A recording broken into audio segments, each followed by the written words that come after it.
Lexington woman who was attacked by dogs last spring has become the inspiration for new legislation.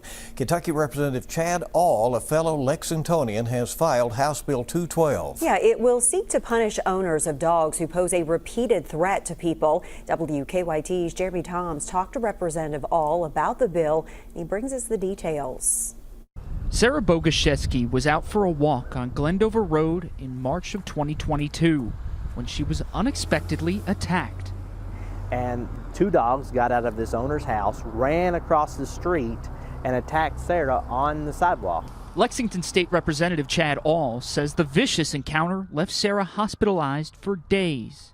And All says it was far from the first time this owner had let this happen. That was the fifth incident of that particular person where he had been charged and had his dogs taken away for a vicious attack on a person.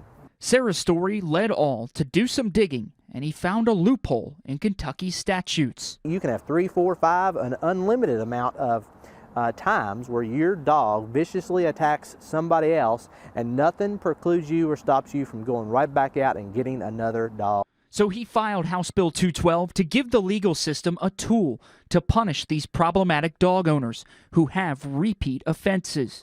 All says those owners will be banned for 5 years from getting another dog and have to pay a fine of up to $250 per dog if they are caught with any during that time. People deserve to feel safe in their neighborhoods, and somebody who's had their dog taken away from them 3 times in 5 years should not be able to go out and get another dog without having any consequences whatsoever. In Lexington, Jeremy Toms, WKYT.